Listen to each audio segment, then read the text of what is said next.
Song that take this heart of mine, it's yours. Take this love of mine, it's yours. Yeah?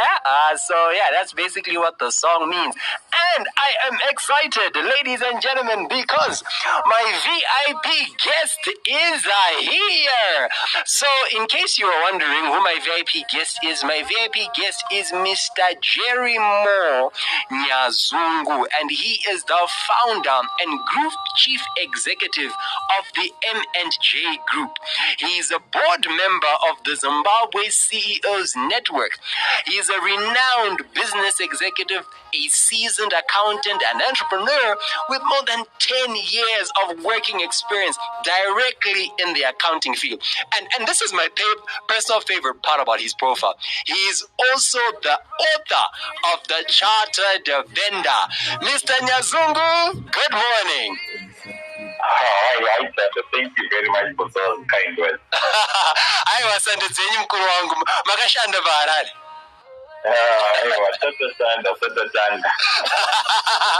So let's jump into it, because my topic in this hour is how can someone be a C-suite level professional, right? And immediately, once we say C-suite, we know it's a competitive environment out there.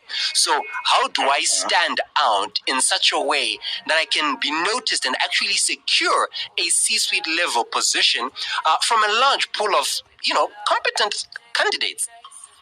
Thank you for that question.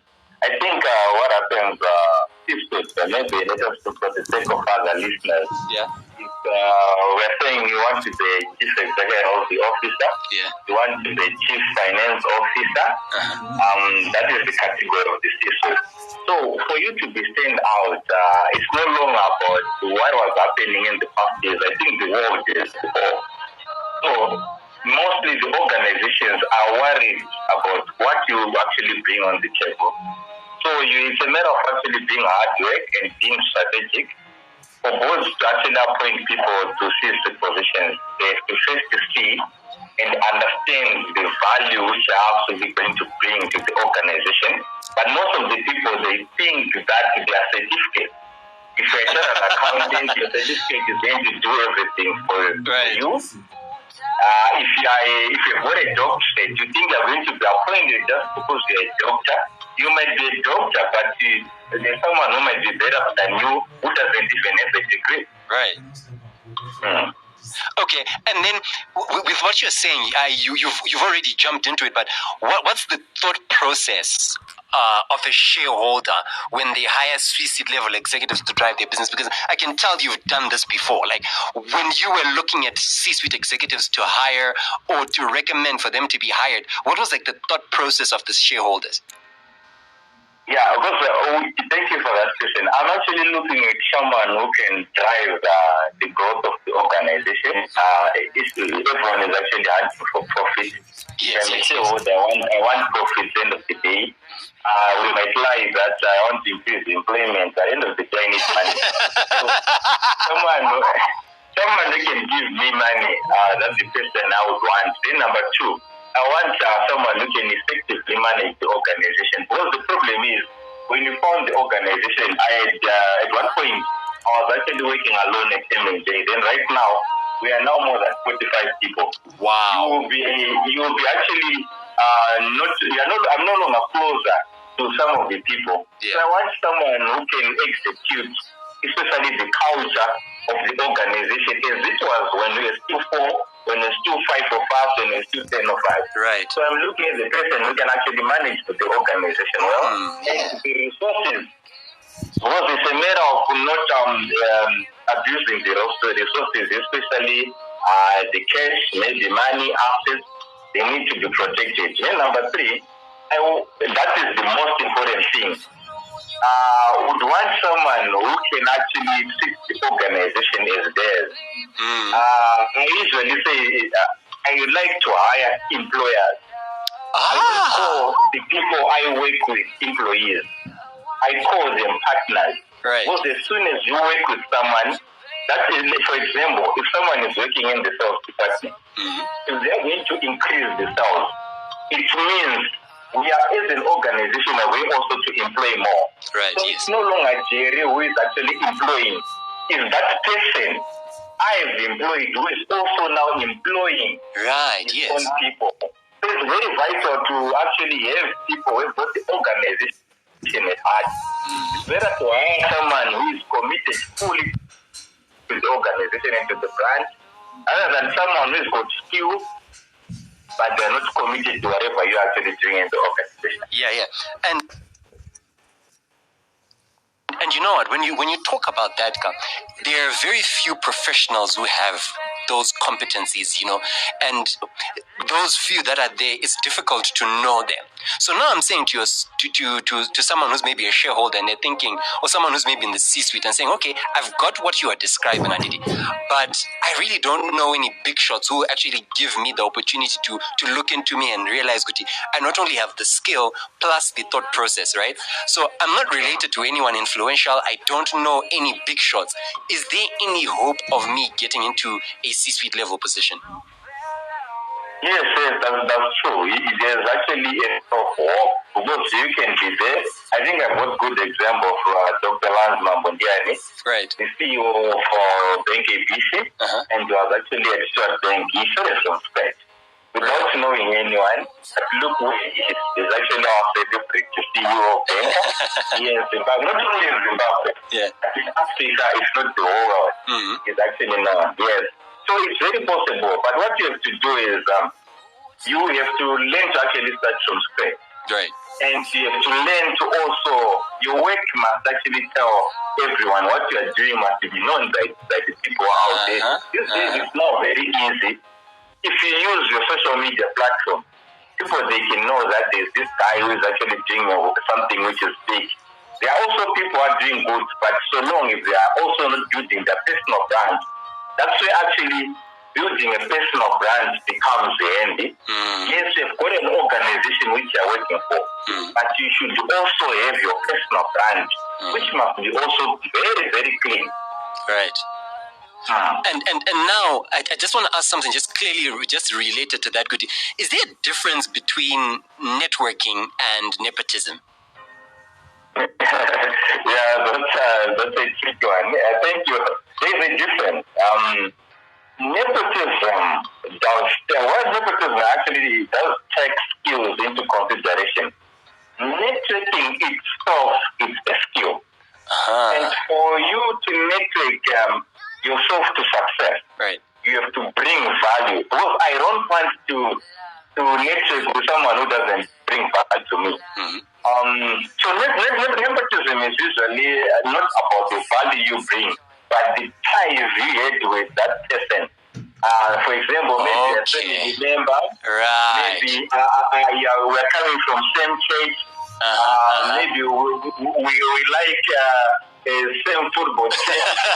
That's not nepotism, because I'm not bringing the professionalism. But networking now is going to largely be about value. Right. Because there is no way I even I say maybe a minister or a CEO or a managing director, they want to network with someone who's not going to bring any value. So even if a vendor, like someone who's selling in the space, if we have got value to someone maybe who is the CEO, that person would like to network with you if they offer value. You know what? As you begin to talk to me like this and you're explaining a lot of things, I'm beginning to think to myself, you know what? Some of these attributes, I have them, and I know most of my listeners have them. And I'm thinking to myself, I want to be a C-suite executive in my 20s or 30s, not when I'm in my 50s or 60s, no disrespect. So I'm thinking to myself, if I have no C-suite level networks or contacts and I want to build them, how best can I do it, since I will be coming like from the outside and I'm trying to break into an exclusive circle of relationships? Thank you for that. I like that statement. It's actually part of what I wrote in the third agenda. Right. Because what I've noticed with young people these days, they are setting dangerous timelines, whereby actually say you want to be in CISO at 25, you want to be CISO at 30. I think Jack Ma actually alluded to that when he said, when actually 20, your 20s are for learning. I think even Robert Kiyosaki actually says, you should, when you're young, strive to learn, not to earn. Right. So it means you actually want to learn most of the things. What is dangerous if you're going to be, just think of a 25-year-old running a big organization like Econet. If everything goes wrong, we don't have the experience. And do you know what? Another thing about our education system, it punishes people who fail at school. When at school, if you fail, you're actually punished. But in the world, you actually learn through failure. Right. Oh, nice. At 25, how many times have you failed? Not enough. Even in your life. So it's a matter of actually you striving to learn. Yes, I actually, people I insist to get 25. I think I've watched the likes of Karinda Samtange, he is running actually Skylit Balls, a 26-year-old, doing very well. That's him, but not everyone has got that chance to run a big organization at 26.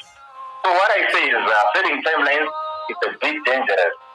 You won't have the freedom of many of your other 20 to 30-year-olds if you're working towards the goal. So actually, I think people must educate, maybe advance, and actually develop themselves and brace themselves up for those challenges.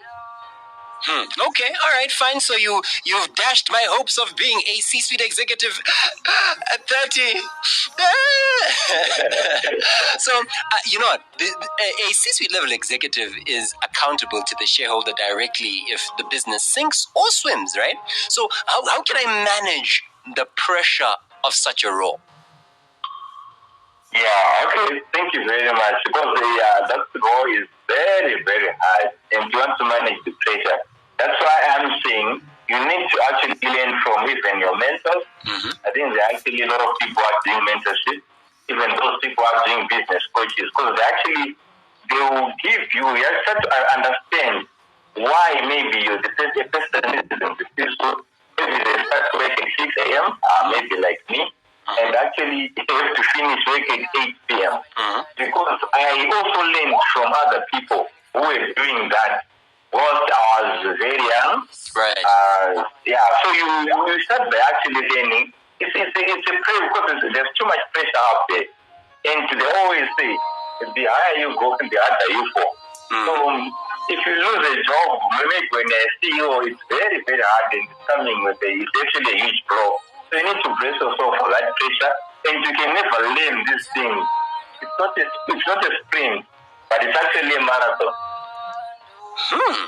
Nice. And so, connected closely to that, C-suite roles seem to keep you on duty even after hours. You know, like what you've said, 6 a.m. to 8 p.m. And those are real hours, right? So how can one relax knowing that even the smallest action could sink the company's stock or damage the reputation of the business? Yeah, thank you very much. Because actually, the thing is, you are actually at that position, and you know that if anything goes wrong, it's actually my responsibility. That's why I was also emphasizing on the issue of having a lot of experience. Because when you've got experience, you know that maybe if something goes wrong, you don't panic. Like in this organization, things they look smooth, things they look okay whilst you're out there. But within, things might be very, very wrong. But it's an issue of knowing how to handle those things. Because, like I say, failure is actually in the success equation. Even the biggest guys, the giants in business, you look at, for example, your Jack Ma in China, right now he's facing a lot of challenges, but he's a multi-billionaire, but he's under pressure because of the what happened with the government of China. Right. So the thing is, all those things are going to happen, and you really need to know how you are going to handle that pressure, because if that pressure is going to destroy you, you might even destroy your career, if not your life. That's why I say the experience and good experience, because I have noticed people who recruit people to recruit candidates saying I need someone with 10 years experience. Which experience, good or bad? So some of it's just that experience without the proper experience which actually is being required by in the system. So to answer the question, I I think you really need to learn these ropes, and you have to take time. Some of the people are fast learners. That's why I've seen people maybe who've grown their careers. At one time he was a CEO, at one time he was very big, but in their 50s, in their 60s, they are now in the rural areas. Like they always say, I want to retire playing golf. Right. Just rounding up and then saying to myself, a lot of the ideas you seem to be sharing now, I saw them in your book, The Chartered Vendor. Can you just tell me about the book, what you wrote about, what drove you? In about 30 seconds, we're running out of time, but just tell me about, I'm interested in the contents of the book and what drove you to write it. Thank you very much. I noticed as I was working with those young people and also entrepreneurs, I noticed most of the mistakes they're actually making. And like in terms of hiring, building a team, marketing, here in Africa, we also don't value the issues of sales. So I also highlighted something about sales. And the good thing about this book is it can cover all ages. Like the youngest buyer of my book, his name is actually Jason, and he's 5 years old. Wow. And he's actually studying this book. So it's covering each and every age from whether you're an entrepreneur. And also I wanted to give value to vendors. Because people, they think that someone who is in the street selling airtime is the one who is supposed to be called a vendor. But everyone at the end of the day is a vendor. Even you, Tando, as you're on air, right. You are busy selling Capitalk. Right. You are competing with other radio stations to get these listeners. Right. So everyone, at the end of the day, is selling something, and everyone is a vendor. So that's the reason why I wanted to bring value to people on the street. I used to sell bananas. I used to sell sweets. And I used to be treated like junk. So I want people to also treat people who are in the streets because they are our future CEOs, they are our future managing directors, they are the future presidents, they are the future ministers. Nice. All right. No, thank you so much, sir, for joining me. Thank you so much for sharing your wisdom. And for those who may want to connect with you outside of this, whether it is to purchase your book or just to follow, because I feel, this is the quickest 20-minute conversation I've ever had with anyone. I'm thinking, there seems to be a lot more wisdom where that came from. So how can we purchase the book? How can we connect with you? Okay, people they can feel free to contact me directly on my number. 0719 382 136. Right. 0719 382 136. Then I'm also on Facebook, Jerry Nyazungu. I'm on Twitter, it's Jerry Nyazungu. I'm on Instagram, it's also Jerry Nyazungu.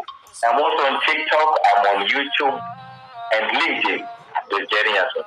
I think anyone who's serious about finding you will definitely find you there.